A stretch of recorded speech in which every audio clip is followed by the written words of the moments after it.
जय माता की मित्रों, हम लोग श्रवण नक्षत्र की चर्चा कर रहे हैं। आज बात करते हैं श्रवण नक्षत्र में अगर बुद्धदेव विराजमान हो तो किस तरह के फल प्राप्त हो सकते हैं। जैसा कि आपको सबको पता है कि ये जो नक्षत्रों के पाठ है उसमें फर्स्ट पार्ट एक ही वीडियो में वही बातें करते हैं जो पुस्तकों में लिखी गई है, और नेक्स्ट पार्ट अभ्यास के द्वारा या ज्योतिष को हम किस तरह से समझते हैं उसकी चर्चा करते हैं। उसका भी कारण केवल इतना है कि एक दो कमेंट ऐसे आए कि पता ही नहीं चलता है कि आप अपनी तरफ से बता रहे हैं या पुस्तकों में लिखा हुआ बता रहे हैं। तो हमने एक नियम बना दिया कि जिनको केवल पुस्तकों में लिखा हुआ ही समझना है वो 5-7 मिनट का फर्स्ट पार्ट होता है, उसको सुनिए, और जिनको डिटेल में समझना है वो पूरा सुनिए। क्योंकि पुस्तकों में एक अलग रूप में लिखा जाता है और अभ्यास के द्वारा, अच्छा पुस्तकों में भी एक ऐसी बहुत सी पुस्तकें हैं जिनको आप देखेंगे कि किसी पुस्तक में एक ही चीज को अलग तरीके से लिखा गया। जैसे पहले वाला पार्ट हमने आपको दिया था कि मंगलदेव का जो दिया था उसमें बताया था कि केवल चतुर्थ चरण में श्रवण नक्षत्र में अगर मंगलदेव विराजमान हो तो चिकित्सा के क्षेत्र में जा सकता है और बाकी चरणों में नॉर्मल फल है। लेकिन जब ग्रह के अनुसार समझने जाते हैं और काल पुरुष की कुंडली अनुसार मकर राशि में श्रवण नक्षत्र आता है तो आपके दशम स्थान में विराजमान होती है। अब मंगल अगर दशम स्थान में मकर राशि पे विराजमान हो तो जाहिर है वो उच्च का हो गया, और जब उच्च का मंगल आपके दशम स्थान में विराजमान होता है तो पुस्तकों में ही लिखा हुआ है ये कुल दीपक योग होता है। लेकिन जैसा कि हम लोग चर्चा कर रहे हैं केवल नक्षत्रों की, इसीलिए डिटेल में नेक्स्ट पार्ट में बताते हैं कि किस तरह से समझना चाहिए। बुद्ध देव की बातें करते हैं। प्रथम चरण और द्वितीय चरण, मतलब पहला और दूसरा चरण। एक चरण 3.20 डिग्री का होता है और श्रवण नक्षत्र के चारों चरण आपके मकर राशि में आएंगे, वो भी 10 डिग्री से लेके 23.20 डिग्री तक, क्योंकि चारों चरण 13.20 डिग्री तक होंगे। तो पहला और दूसरे चरण में अगर बुद्ध देव विराजमान हो श्रवण नक्षत्र में तो बिजनेस की दृष्टि से अच्छा होता है। तीसरे चरण में कुछ गणित से संबंधित या अर्थशास्त्र से संबंधित विद्वान बन सकता है इंसान, और निस्वार्थ होगा, लेकिन मनोस्थिति कुछ बेचैन होगा। मतलब ऐसा इंसान जैसे ही थोड़े समय के लिए रिलीफ में आएगा, खाली होगा, कुछ काम नहीं कर रहा होगा, उस समय उसके विचारों के प्रवाह जो मस्तिष्क में है वो बहुत ज्यादा तीव्र गति से चलते रहेंगे। चतुर्थ चरण में होटल के व्यवसाय से संबंधित कामों में इंसान लगा हुआ हो सकता है। आगे बढ़ते, सूर्य देव की दृष्टि प्रायकर सब पाठों में हमने बताया है कि ये जो पुस्तक है इसमें सब ग्रहों की ग्रह के ऊपर दृष्टि, लेकिन वर्तमान की जो ज्योतिष है उसमें आपको केवल मंगल, गुरु, शनि तीन की ही 3-3 दृष्टि है, बाकी सब ग्रहों की सप्तम दृष्टि बताई जाती है। लेकिन पुरानी पुस्तकों में ऐसा नहीं है। जब बृहत होरा पारा शास्त्र आप लोग 50 साल पहले की प्रिंटेड या 40 साल पहले की प्रिंटेड बुक देखते हैं तो उसमें बताई गई है बाकायदा कि आपकी 1 चरण दृष्टि, 2 चरण दृष्टि, 3 चरण दृष्टि, तो ये नक्षत्र वाली भी उसी से कनेक्टेड है। सूर्य देव की दृष्टि हो, जातक चालाक होगा, बलिष्ठ होगा और कुछ घमंड भी होगा अपने बल का। कुश्ती वगैरह या खेल कूद के क्षेत्र में आदमी अपना नाम कर सकता है। चंद्रदेव की दृष्टि जल से संबंधित वस्तुओं का उत्पादन करने की संभावना हो जाती है। वो अलग बात है कि आपकी परवरिश या आपका परिस्थिति उस क्षेत्र में आपकी पैदाइश या बर्थ नहीं हुई है और आप नहीं कर रहे हैं, लेकिन कोई न कोई समय में आपको ऐसी चीजों में कुछ संभावना नजर आती है या आपको पसंद आती है। मंगल देव की दृष्टि धन के लिए छोटा मोटा काम करने पे भी नहीं हिचकेगा।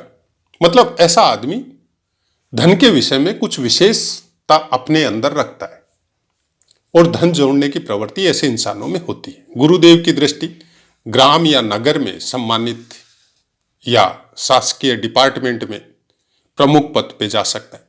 शुक्र देव की दृष्टि संतान की दृष्टि से थोड़ी अच्छी नहीं बताई है, और कुछ संगति भी ऐसे इंसानों की थोड़ी गलत हो सकती है। शनि देव की दृष्टि कुछ कर्म इस टाइप के रहेंगे कि आदमी सुखों से वंचित हो सकता है। अब डिटेल में यहां पे कुछ नहीं लिखा कि कौन से कर्म रहेंगे, तो हम भी वैसी कोई बातें आपको प्रोवाइड नहीं करवाएंगे। अब बात करते हैं कि किस तरह से समझना चाहिए। बुध देव अगर दशम स्थान में कालपुरुष की कुंडली अनुसार, या आपकी कोई कुंडली अलग लगन की भी हो सकती है, मकर राशि की आपके सप्तम में या लगन में भी हो सकती है, तो किस तरह से समझना चाहिए। पहली बात तो यह नक्षत्र चंद्रमा का है। श्रवण नक्षत्र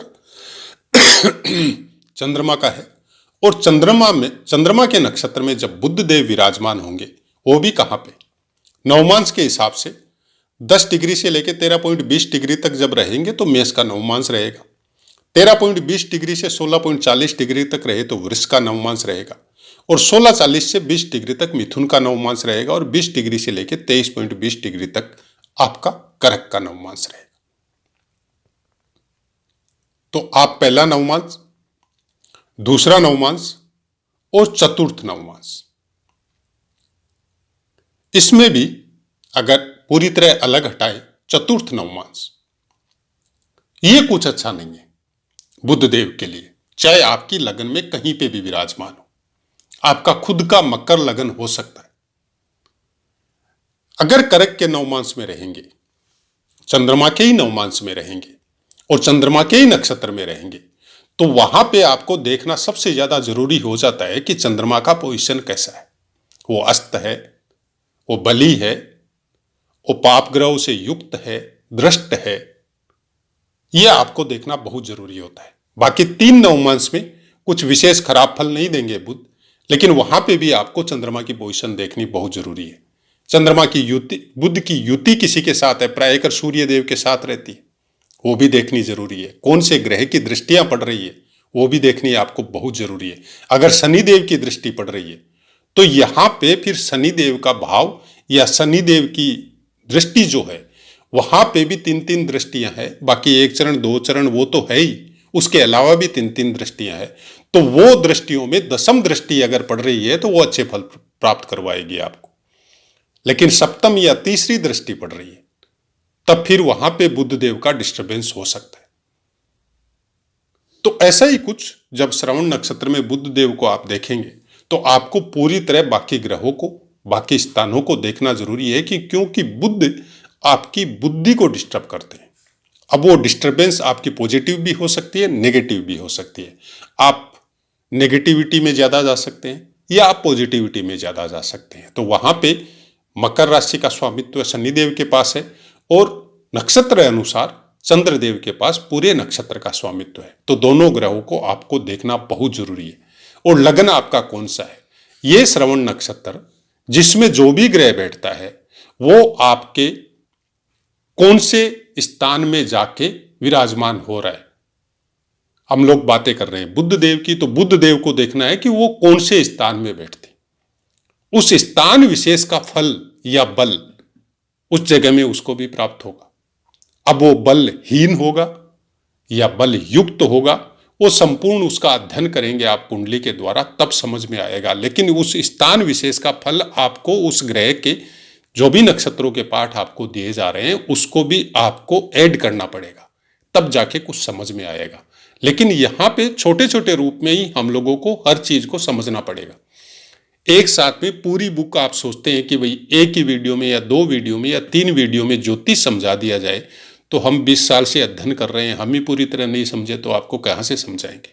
और अगर कोई बोल रहा है कि हम प्रकांड विद्वान हैं, पूरी तरह ज्योतिष है, हमारा तीसरा नेत्र खुला हुआ है, आप उसके विषय में क्या सोचते हैं? हम तो इतना ही सोचते हैं कि हम उनसे दूर रहते हैं,